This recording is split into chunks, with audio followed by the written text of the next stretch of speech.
we have obtained through non-dimensionality analysis is this T is defined as RE theta times CF over 2, right? So this makes it just a function of H.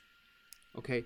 Another thing is we can define this D as again RE theta times CD. That again is only a function of H, and of course H star is a function of H.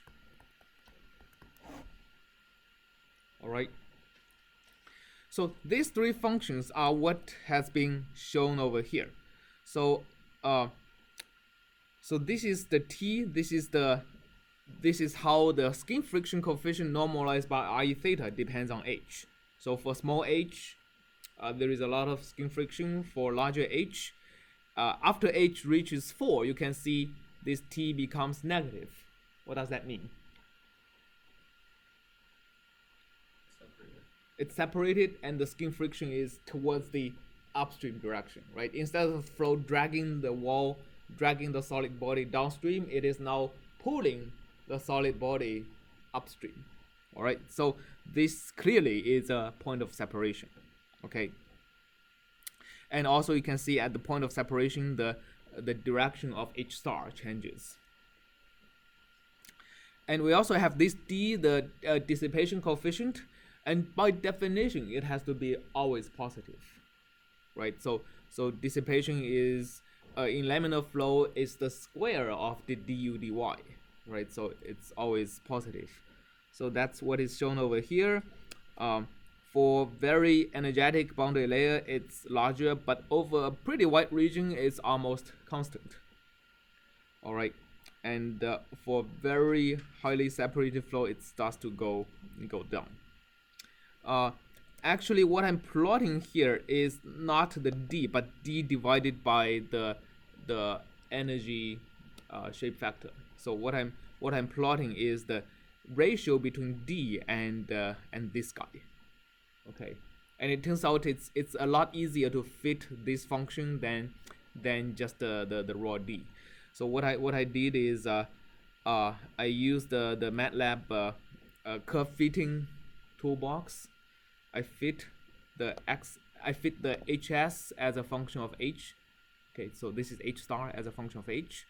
I used a rational function with second order polynomials both on the denominator and the numerator. So that gives me a bunch of fits, and I saved these fits into this fits.mat. It has these 3 fits, and I'll just copy the file to another directory later on for us to use in the integral boundary layer method. All right.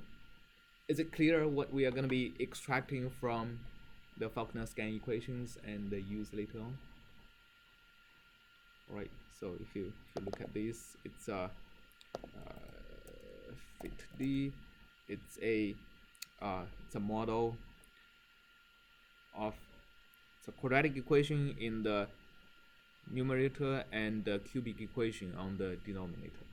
All right. All these numbers are over here, but you can kind of see the quality of the fits by looking at the red line versus the blue dots. It's pretty good. All right. Okay, so now we have these functions. This is actually, we are thinking of a D divided by H star, right? So this is what we have in the fits. So now that allows us to rewrite the equations. So d theta dx is equal to, I'm just going to write, so CF over 2 becomes T over RE theta, right? T over RE theta, and let's write it out. RE theta is UE times theta divided by nu. So nu is going to be on the denominator, and the rest is the same. So theta over UE, dUE, dx. So this is by substituting this term. All right. Okay, I have the H star dx. Again, I'm going to substitute this term. So what I get is 2 nu divided by UE theta square. So I already have a theta here. Now it becomes theta square times d. I have also a skin friction coefficient term. So UE again theta square times t plus h star h minus 1 divided by UE dUE dx.